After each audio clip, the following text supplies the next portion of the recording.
Guys, welcome to the YouTube channel version of A Cause for Concern.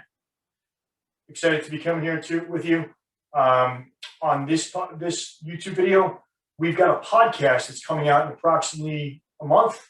We're super excited about that, and there's been a lot of work going into it. It's the long-awaited podcast, A Cause for Concern, with myself, Garrett Allen, and my partner, Stephen Haggerty. You'll see some YouTube videos on this channel of Steve as well. And we're excited to bring this to you. So, it's been a long, fucking hot summer in Arizona already. And it's just beginning. And I'm obviously speaking literally, but metaphorically speaking, figuratively speaking, man, the fraud, uprising of QAnon conspiracy theory people out here, and just basically anti-democratic garbage everywhere. So, I understand there's differing opinions. I understand there are differing political views out there. Man, I get it. And that's what makes this country great, isn't it? But not when one party is hijacking the system. Not when one party out there is spewing lies and people are falling for it. So let's get to it. Because I've seen a lot on CNN, MSNBC, even Fox News, AON about this fraud. AON, by the way, is the only one covering the fraud. They're the only people with access with cameras, and they're going to splice it. They're going to cut it up, and it's going to be fitting to their narrative. But here it is, guys. 60 courts have looked at evidence. They've laughed it out of court. A lot of those people are Trump-appointed judges. Now, I'm not getting around the fact that there are some missteps. There may have been people voting illegally in this last election. It happens every election. There's millions and millions and millions of ballots. Of course it's going to happen. But 10, 15, 20, or even 100 votes is not the same thing as talking about an election that is stolen. It's not the same thing. It's ridiculous. But we can't say that, can we? Because the second you say something like that, the other side jumps all over it. See, they admitted it. They admitted there was fraud. Let me be clear, guys. Let's be clear. Nothing would have turned this election around. Trump did not win, and there is no evidence to that point. They've all been disregarded. They've been defunct. They're not true. Dead people did not vote in the election in masses. There's been one case of fraud. It was a Republican that was caught, and it was legitimate. Now, to get to the other side of this conversation, we have to be honest. During the pandemic, an unheard of amount of people voted by mail, which is what I wish this conversation really was about. Because if you're a Republican and less of your voters vote by mail, I'd be pissed too. Yeah, the Democrats are taking advantage of a system in which they just put in place to push out voting by mail. Yes, but it exists out here. It always has recently. Yes, I vote by mail. Trump votes by mail. Many people vote by mail. The military votes by mail. Yeah. Absentee ballots. All this stuff. It is worth having the conversation about. Of course it is. But what is not proper is to design your narrative and your lies around something else. Now, getting back to the original point of, yes, we can talk about restricting voters that are absentee voters. We can even talk about drop boxes and all that stuff. I'm good with that. I don't believe that is suppression per se. I don't think it should happen, but I think it's a legitimate conversation, and I think we should at least embrace the other side to say, hey, let's have this talk. But here it is. We cannot sit here without evidence talk about an election that was stolen. Our voting rights underpin the entire democracy. As a matter of fact, I'll go further than that. Trust and faith in elections is the very thing that differentiates us from other countries. Let me say that again. Our voting and our faith in the system, our confidence in the system, is what makes us different from other countries where democracy has died. That's a scary thought, isn't it? That is a scary thought. Because right now, our faith in our system, specifically voting, it has never been lower. And I want everybody to think about this, whether you're a Republican or a Democrat.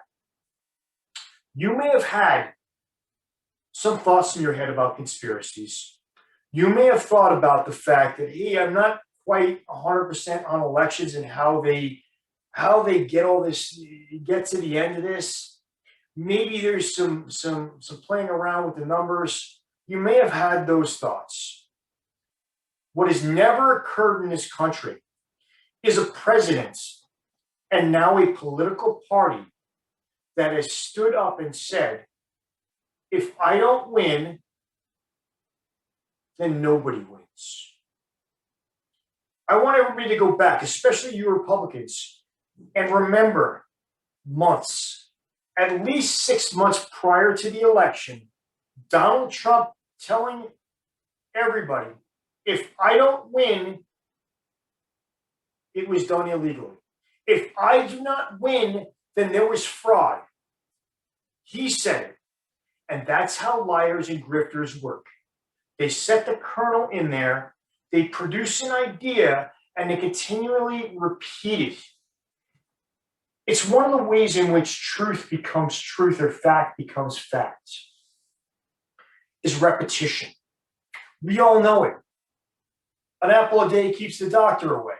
Really? Does it? Well, you all decide. But what I do know and what you know is you've heard it so many times that you sort of question whether it's true or not, right? The more you say something, the more there is a chance people will believe it. Now, I may say it, and you may look at me and go, yeah, who really gives a crap what you say? But when the President of the United States says it, and then an entire Republican Party says it, then you start to believe it's true. Over 150 Republicans believe and have stated on the record that they believe Joe Biden did not win the election. What makes you think? What makes anybody think that the Republican Party is now going to change their mind? That at some point they're going to say, you know what? Bygones be bygones. We'll let the next election go. It's all good. As a matter of fact, they're doing the exact opposite, which brings us back to the original point, the fraud.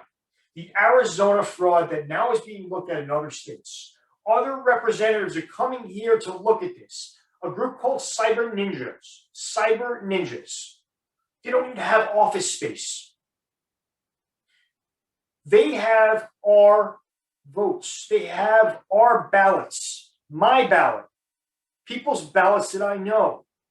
What gives them the fucking right as a private company, and not even a legitimate private company, to have my ballot in their hands? Because some Republican court said, you know what? We're going to let this go. We're going to see how far we can take this. Again, Republicans who believe that the election was stolen. And I'll go one further. They don't fucking believe the election was stolen. They just think they can find enough information to sway it their way. And what this leads to is this. And follow my line of reasoning here. This morning I woke up and I've been pushing this idea in my own head and to my friends and on separate videos, and you'll see some of it actually coming up, that the Republicans believe this lie. And that they're trying to do everything in their power, meaning these hundreds of election laws that they're putting in place in Republican-held states. They're putting these in place to basically say there doesn't have to be any fraud, and we're going to take it out of the Attorney General's hands and put it to the electorate. And I've been screaming that is the one thing that we need to fight back against. And then it occurred to me. I realized how stupid I am. I realized I was incorrect because they don't even need to do that. There is no penalty for a faithless elector. There is no penalty for a faithless elector. Any state right now can look at the popular vote within their state and their district or wherever, and they can say, you know what? We're not going that direction. It was won by a Democrat, but we're going to vote Republican. The electoral slate is going to the Republican Party. What they're doing right now is supporting and propping up that idea. They're giving it backing. What they're saying is, well, there has been some fraud. There has been fraud in the last election. There has been fraud for God knows how many years, and we're supporting the way in which we can counteract that fraud. They're setting it up right now. They're reverse engineering their argument to take away the election. I'd say it's clever, but I don't think it's by design. I think they happen to walk into this. Listen, this has always been out there. There's always been this idea of the election wasn't won fairly, blah, blah, blah, blah, blah, this and that. Trump, what he did was nothing original. He was just shameless enough to push it out the door and say, there are no repercussions. There's no legal argument for this. We believe so strongly in our Constitution and not the laws that surround it, but the rituals. They're very simple, not laws, but customs. Because we always believed, and I don't know why we believe this, that nobody in their right mind would just try to destroy democracy. Hey, newsflash, guys, it happened in Rome. But that's for our podcast coming up. And the very frightening way in which the United States, whose entire system really is based on Rome, on their democracy, on their republic.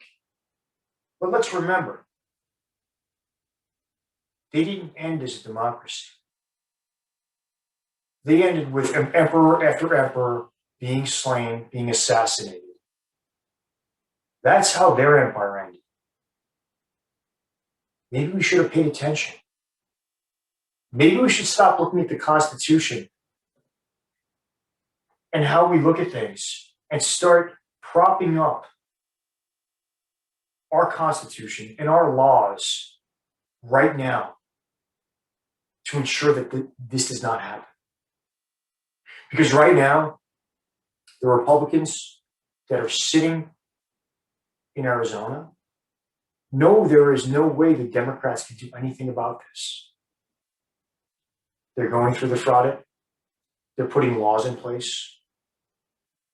And while Joe Manchin and Kirsten Sinema out here are talking about not ending the filibuster, at least redesigning it so that we can have a fighting chance against voter suppression, voter laws that the Republicans are putting in place, they're sitting there touting that the filibuster should not be changed. That for some reason we have to sort of have this bipartisan nature. But let me ask you guys, let me ask you all, do you truly believe in bipartisanship? Because from what I've seen from the Republicans, they could care less whether Democrats are on board. Somebody said cleverly and maybe quite cheesy, but they said, I don't see a pothole on the road that's got a Republican or a Democratic name on it. Well, here's the point. To a certain extent, that's correct. If I drive over a pothole, the first thought in my mind is not, I wonder whose fault it is that pothole is there. What I think is, why the fuck haven't we fixed it yet?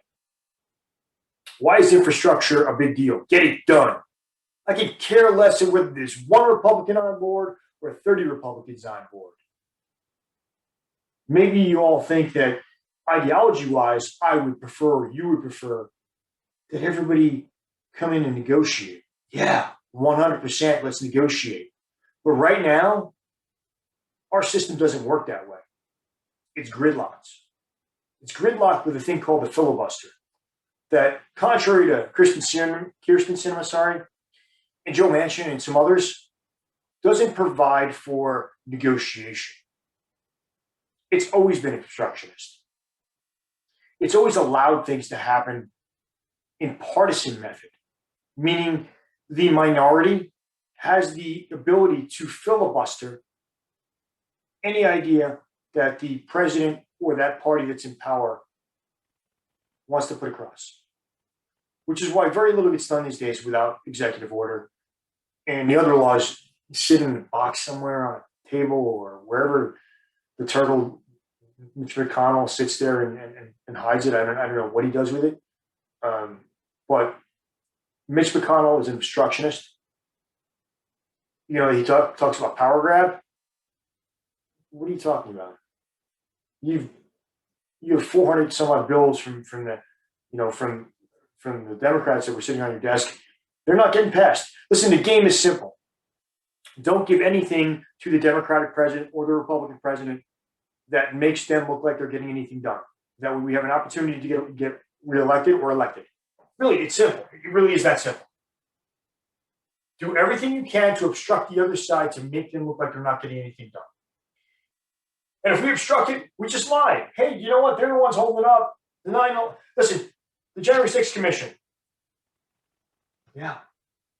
Obstructed by the Republicans. They don't want it to come out that they were responsible. Listen, I'm going off on a tangent here, and I don't really want to get into all that, but I think you get the idea.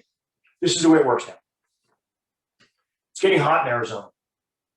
And this fraud is about coming to its close. So let me tell you what I think is going to happen. I think they're going to talk about more bamboo fiber from China.